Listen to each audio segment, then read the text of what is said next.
Dangereuse au Sénégal, le nombre de cas de grave ne cesse d'augmenter et les cas de décès montent en flèche. Rien que ce lundi, 15 cas de décès ont été confirmés par le ministère de la Santé à quelques jours de la fin de l'état de catastrophe sanitaire. Les Sénégalais se montrent sceptiques.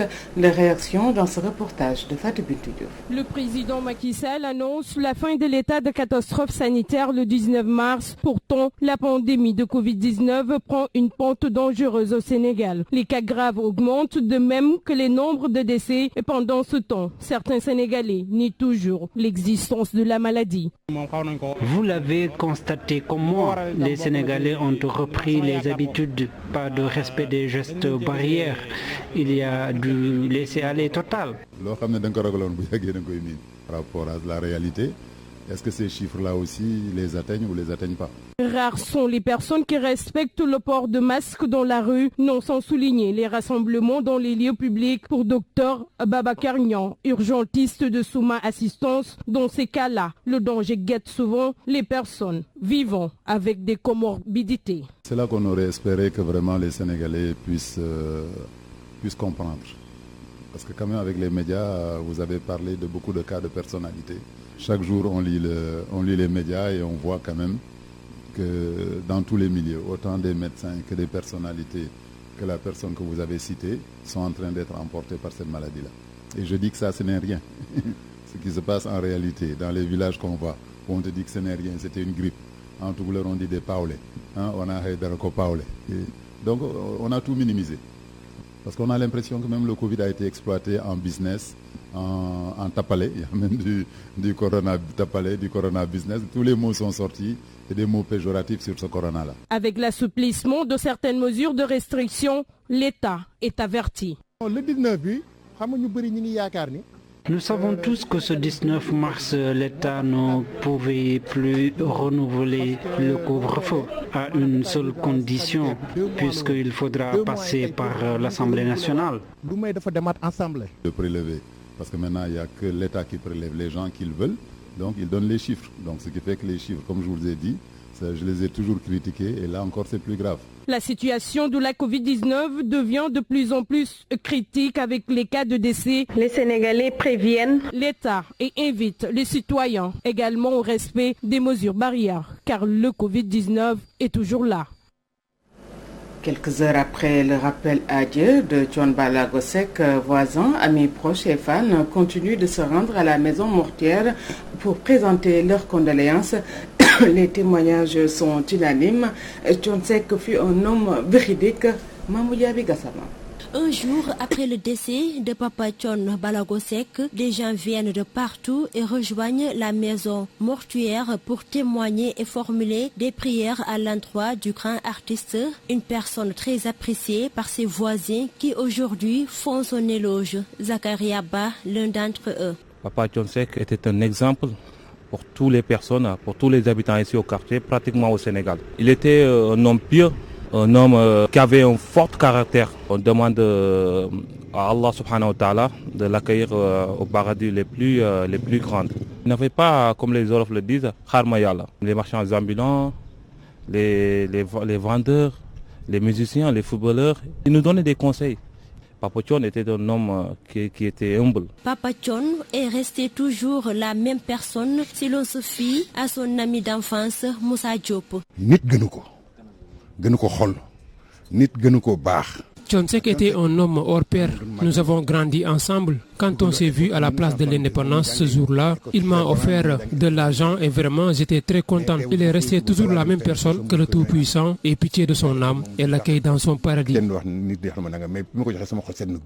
Sali Seck, une fan du leader de Ramdan, déclare que les chansons de l'artiste sont pleines de leçons.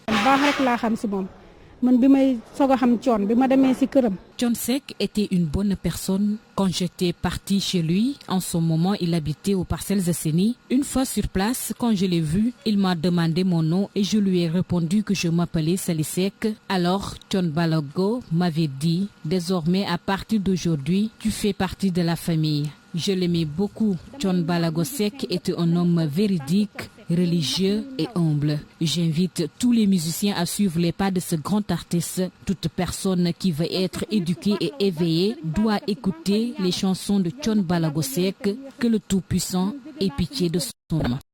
Parti pour jour, Papa Thione Ballago Seck restera à jamais dans les cœurs. qu'Allah le Tout-Puissant l'accueille dans son paradis. Firdausi.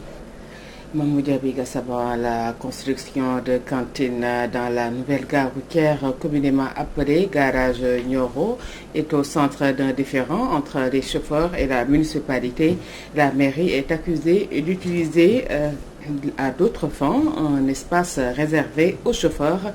Ces derniers mettent en garde le maire Maria Massar dans cette correspondance de la Samba. Les chauffeurs de la gare routière dite Garage Nioro de Kaolack sont très remontés contre la municipalité de la capitale d'Isaloum qui, disent-ils, profite de l'espace qui leur est réservé dans la nouvelle gare routière pour servir d'aire de repos des chauffeurs pour y construire des cantines. Ils dénoncent cette injustice sans précédent. Pape Babacar Ndour est leur président. La gare routière de Nioro, les travaux ont démarré depuis presque 4 ans. Mais jusqu'à présent, ça ne peut pas arriver à terme. Et aujourd'hui, on est là parce qu'on est en train de construire des cantines pour les commerçants.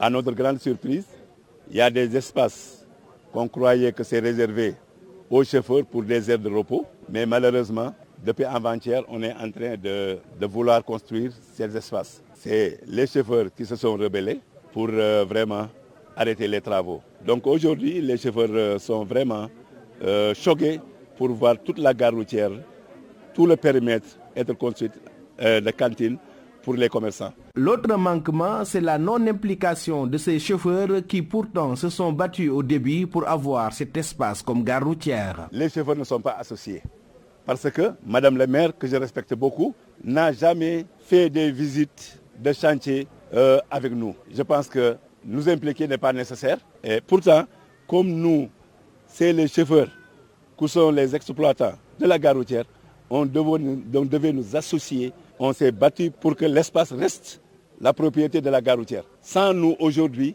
il n'y aurait que des maisons ici. Ils ne seront plus en mesure de construire une gare routière. Ces chauffeurs qui ne ferment pas la porte à Mme Maria Massar, maire de Kaolack, l'appellent à une rencontre pour arrondir les angles avant que l'irréparable ne se produise. Kaolack, Al-Hassan Ba, Yaya Guissé, Walfadjri.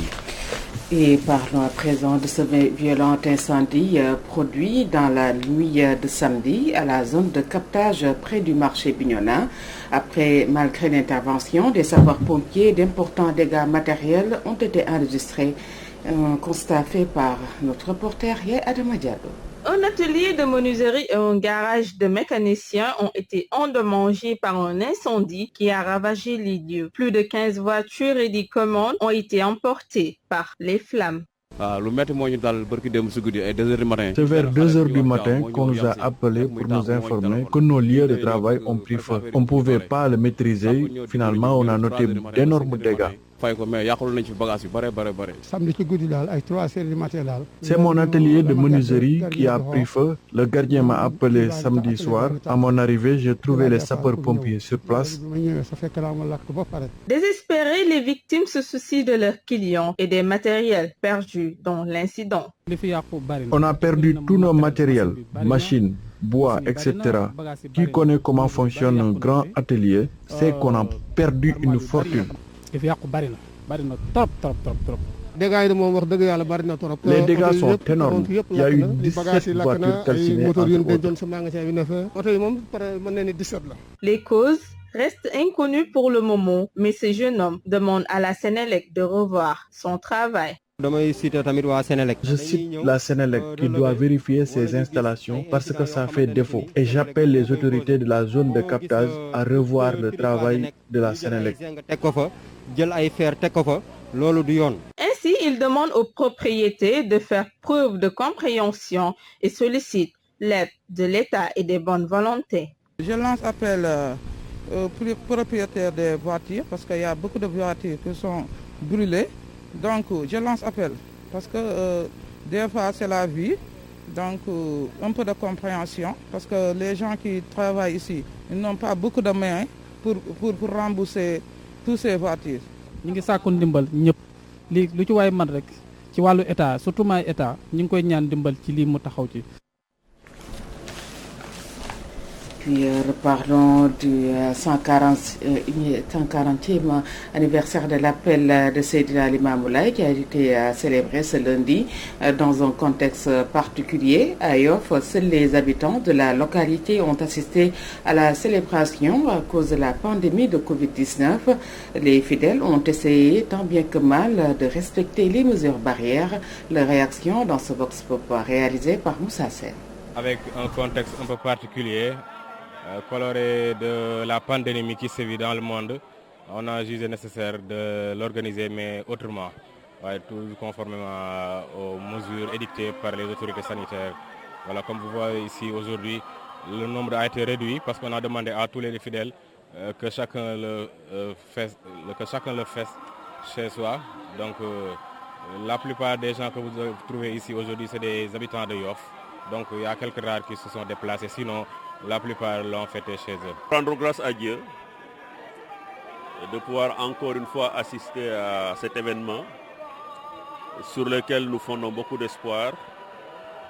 Le marabout a formulé beaucoup de prières et nous fondons beaucoup d'espoir sur ces prières pour ramener la paix au Sénégal, pour nous débarrasser de cette pandémie. Il a vu que tout le monde a mis un masque et les distances aussi ont été vraiment respectées. Complètement. Il y avait une organisation où les drapeaux étaient là pour marquer les mesures barrières, mais lorsque le marabout est arrivé, les fidèles sont un peu précipités et on n'a pas pu respecter les mesures barrières jusqu'au bout. Mais il n'empêche, les instructions avaient été données pour que chacun reste chez soi, que les Yoffois restent ici, les gens de Cambérène à Cambérène, pour que justement cette histoire de respecter les mesures barrières. Mais à part le port du masque, on n'a pas pu vraiment respecter la distanciation sociale. Le ministre de la Pêche dans le collimateur des mareyeurs de Touba, Alioune Ndoye, est accusé de tenter d'interdire l'importation de poissons venant de la Mauritanie. Pour ces mareyeurs, leur ministre de tutelle veut les priver de leur principale source de revenus. Les détails avec Mamadou Makhtar Sarr. Les mareyeurs de Touba, très en colère, menacent d'aller en grève. Ils dénoncent le comportement de leur ministre de tutelle Alioune Ndoye qui veut leur interdire l'importation des poissons venant de la Mauritanie. Nous nous sommes mobilisés ce matin pour dénoncer le comportement de notre ministre de tutelle Alioune Ndoye. Il a décidé de nous interdire l'importation des poissons venant de la Mauritanie. Nous dénonçons avec la dernière énergie son attitude. Le ministre veut nous priver de notre seule source de revenus. Au lieu de prendre en charge les préoccupations des mareyeurs, il veut augmenter le taux de chômage dans la cité religieuse de Touba. Et cela, on ne va jamais l'accepter. Nous interpellons directement le président de la République, Macky Sall. Alioune Ndoye, depuis qu'il est à la tête de ce ministère, il prend des décisions sans consulter les mareyeurs. Poussant le bouchon plus loin, ces mareyeurs de Touba exigent le départ de leur ministre de tutelle Alioune Ndoye. Notre ministre de tutelle Alioune Ndoye a montré ses limites. Nous interpellons directement le président de la République Macky Sall. Nous, les mareyeurs de Touba, nous exigeons le départ d'Alioune Ndoye dans les plus brefs délais. Touba Mbacké, Mamadou Makhtar Sarr pour la radio-télévision Walfadjri. Mamadou Makhtar Sarr, merci. Et nous sommes au dernier virage de ce journal consacré à la lecture une des journaux de ce mardi 16 mars 2021. Candidature de substitution, les clandestins sortent du maquis, relais Walf Quotidien à sa page 3. La ronde haute